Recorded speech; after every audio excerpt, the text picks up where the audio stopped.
teachers, when did karmic justice finally come to that one troublesome student? I interned in a class with this kid who always thought he was smarter than everyone else. He was pretty smart, but not by too much. He always got paired with kids not as smart as him, so he would always be really smug when dealing with them. We learned he got that from his parents. During a parent-teacher conference, his parents praised that boy up and down and thought he was the smartest kid in the school. They built him up as that and they got him thinking that too. Then they went off on my mentor teacher. She wasn't providing him with higher enough education. She was bringing him down. She was terrible. The conference ended when my mentor teacher left the room crying after the verbal lashing. Well, about a week later, there was an event where parents came to watch their children in class. It was to watch them do math games with other students. Well, my mentor teacher paired this smug little bastard with the actual smartest kid in class. The one who was working on more advanced classes after school. The kid got shamed. His parents were so flustered during the event. They were very visibly nervous and upset looking as this kid got destroyed game after game. They left before it was all done and took him out of school for the rest of the day. Not a teacher. But one time when I was in kindergarten, a kid looked me straight in the eyes, bit himself on the wrist, hard, and ran to the teacher and blamed me. That little cunt. They sent me to the principal's office. My mom was called down. I got yelled at and cried. A week later, the kid did it again. And the teacher saw him do it.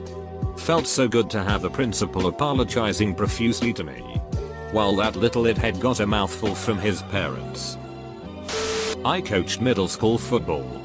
Some kids have come out of their shell by then. Others have not. But at least most of the early bloomers were jerks to make life hell for everybody.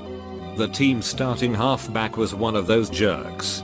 He gave a defensive lineman hell, and since everybody thought he was cool, they gave him hell right along with him. The D lineman was a big guy but not aggressive or outgoing. Still just in his shell really. He did fine out there because he was a big guy but hardly played to his potential. The little running backs took their Napoleon complexes out on the big guy by running by him and shouting pass every time he failed to stop them. Rather than fight back to make the play, he would just ignore it and line up and try again the next play. One day the whole thing just clicked for the big guy and he started making plays. He learned to get off his blockers and form tackle and attack the ball carrier. It was a cool thing to see. He loved it. When he really started getting into a groove, I started running the jerk halfback right at the blooming D lineman and watched him plant that guy in the ground with a thud every time. It was just getting easier as I made sure they ran the same play at him play after play. Soon, bruised and beaten, the jerk halfback asked, "How many times are you going to run this play?" And I responded, "Once for every time you called him a pass." I had a student that was a real twerp.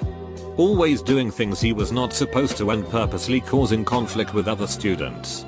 He was a daily headache. One day in class he stole a candied pepper from one of Hispanic students and ate it. It was a very hot pepper, not sure of the type. At first I didn't notice cause he is a sneaky kid. He started to sweat and his sweat turned to tears. "I need to go to the bathroom," he cried. My mouth. My mouth. I went to investigate and found out what happened. The karma payback plan was now collecting. And I refused to let him go get a drink and continued with the math instruction in hopes of teaching him a lesson. For the next few minutes he pleaded with me to go to the nurse with tears running down his face. I said I do not negotiate with thieves. He started running around in circles. It wasn't until he started sobbing and crying out, "I just want my mom," that I finally felt bad and said, "If I take you to the nurse, are you ever going to act out in class again?" He promised that he wouldn't. And he never did. The tears and sobbing in front of his peers broke his ego and he was a stellar student for the rest of the school year. I teach middle school.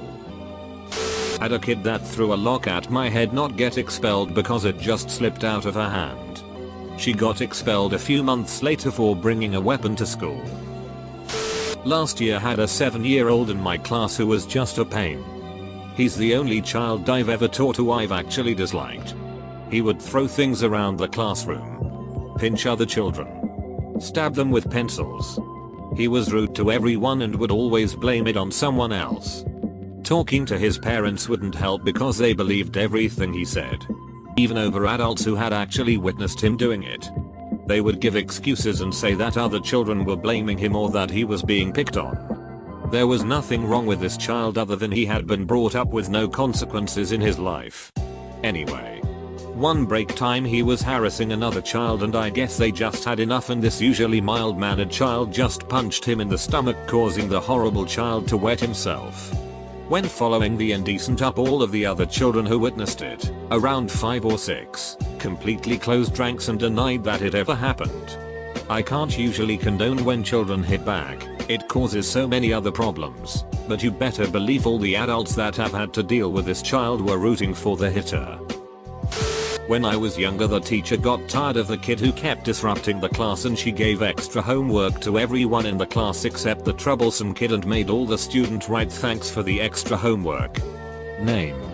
Somehow he stopped believing he was cool after that. Straight from the drill sergeant's playbook. That one. Yep. Stopped the trouble student by peer pressure and stopped the class from encouraging his antics. Didn't like it at the time but was effective as hell. In high school we had this little it kid named Brandon. I only had one class with him, but that class is where the story happened. It was 11th grade geography.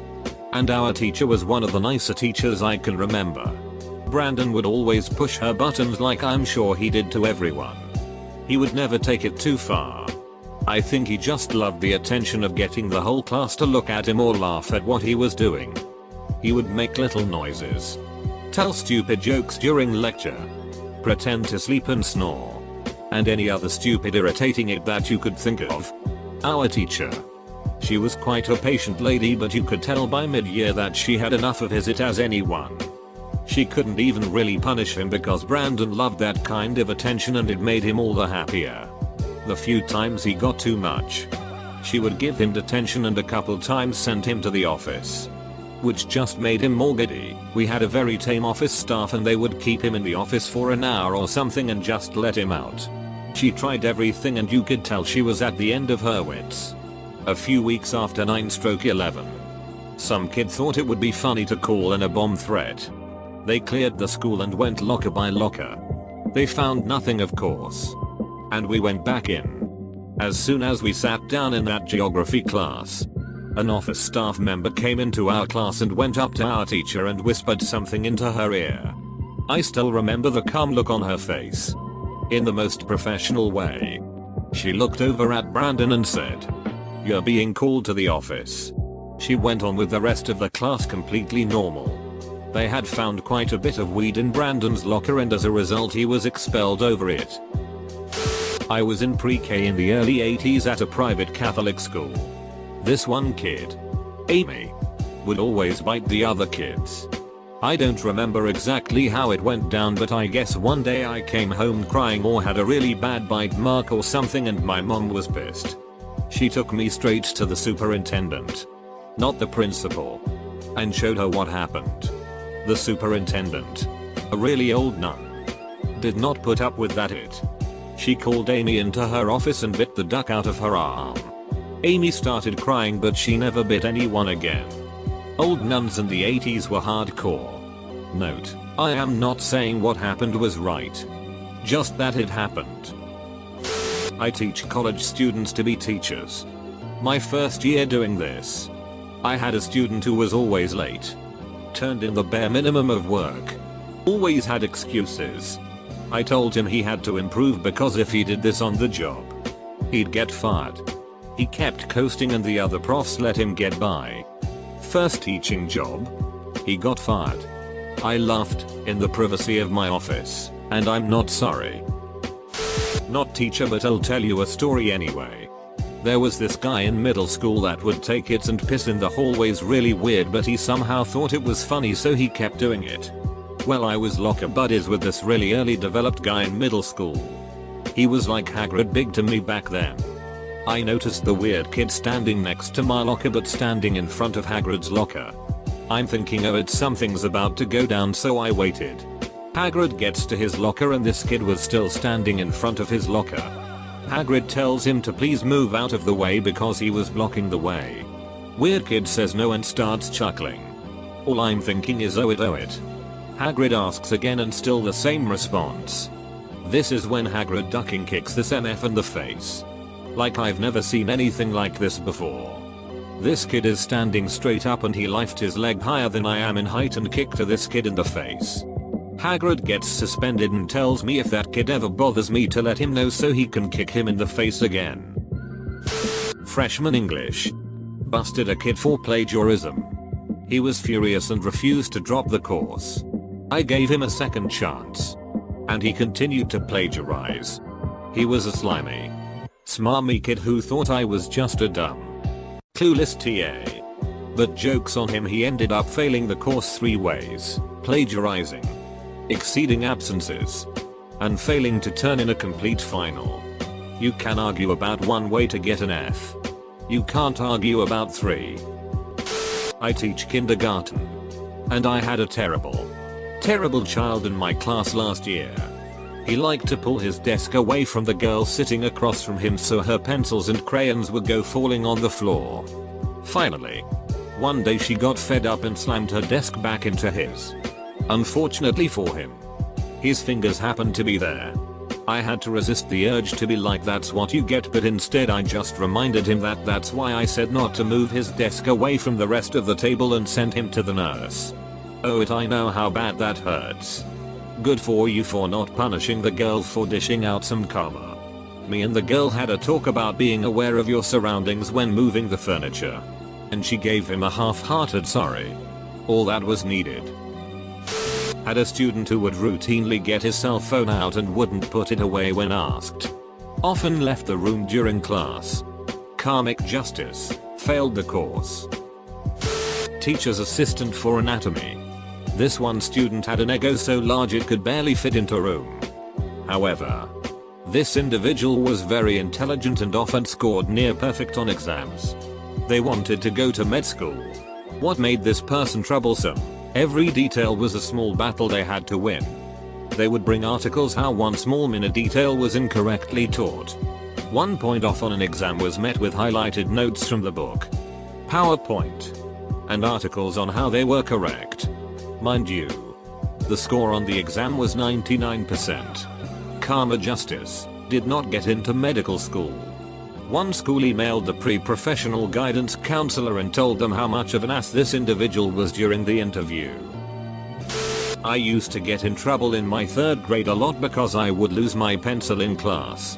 My teacher, Mrs. Hodges, must have thought I was a moron. One day, after yet another lost pencil, I glance over at little Miss Anita closing her pencil box and glimpse my pencil in there. I screamed bloody murder at her until my teacher came over to yell at me for disrupting class. I accused Anita, who broke down crying and admitted it. Teacher took her out of class to deal with the situation. As far as I can tell, Anita was not punished. But she never stole any of my pencils again. Capital I, however, did not get an apology from either lady. I think Mrs. Hodges was pissed that she had one less reason to hate me. Looking back, I think Anita was poor and therefore got a pass. A student would frequently verbally abuse me and I was really patient with him. He had some troubles with school in general. So I was just another cog. I still did my best to check in with him and help him out with homework.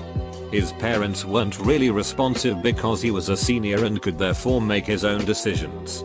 One day he flipped out at me and walked out of the classroom. I sincerely had no idea what I did.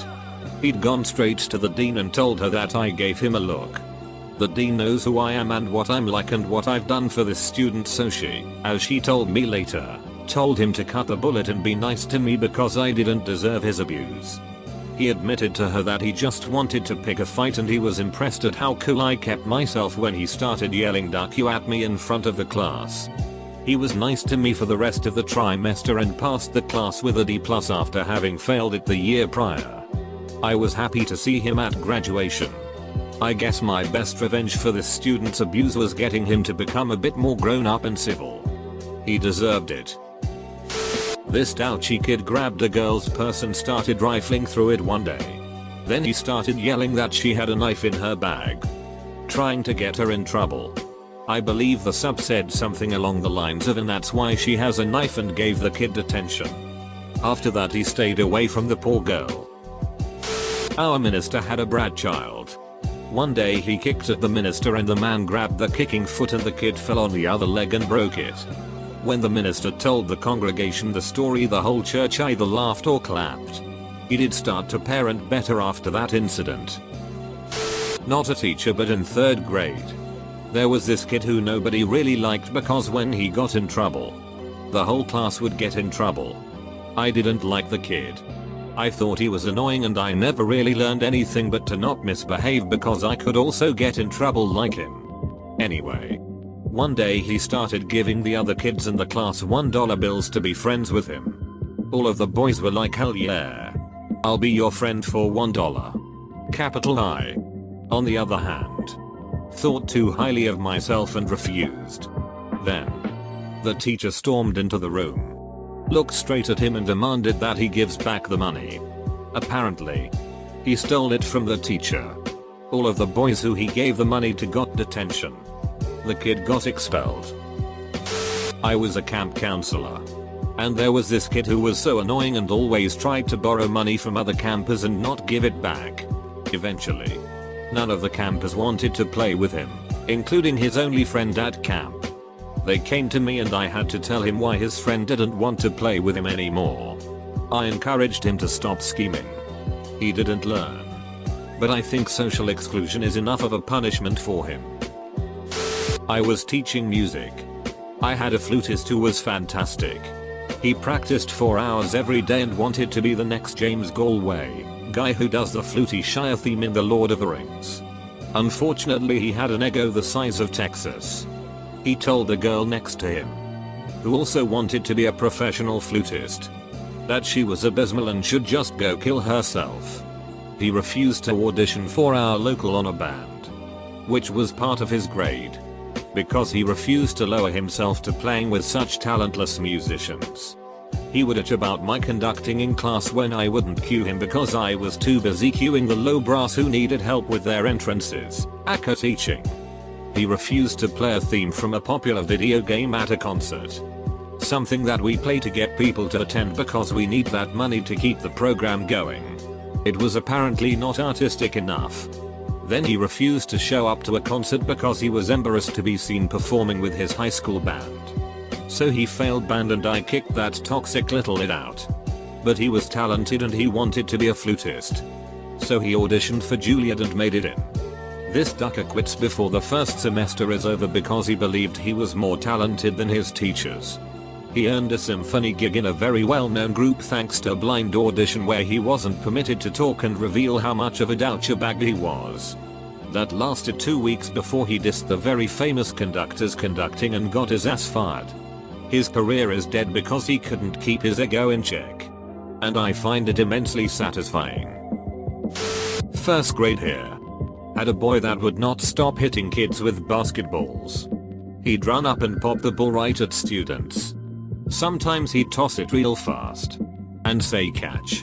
But most often, he'd just throw it at children on the playground who were completely unaware. This kid seemed like he was trying to knock other children down. He'd laugh his ass off if he saw someone stumble or fall after they were hit by his basketball. After talking with his parents, we told them we'd be taking the gonads away from him until after spring break to see if his behavior improved. As promised, he was allowed to play basketball again after break. But we warned he'd better behave. It didn't take even 5 minutes before he stalked and shot that Spalding special at this poor little girl, knocking her down. She cried and pointed at him, mulch dangling from her hair. "He's mean, Mrs. Misty." I agreed and told her he'd have the basket gonads taken away for the rest of the school year. As I got up and walked his way, he started to bolt. He ran out of the playground, past the sand pit, and onto the basketball court. He maintained eye contact with me, and before I could take another step, A stray ball from a 5th grade game hit the edge of the backboard, bounced off, and hit that little id square in the face. He went down like a sack of potatoes.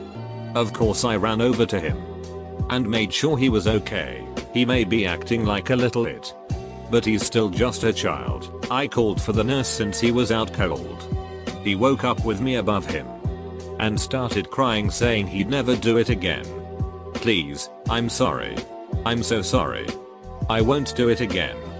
I'll have to wait and see this coming year if karma kicked his ass or not, because he didn't want to pick up another basketball the rest of the school year.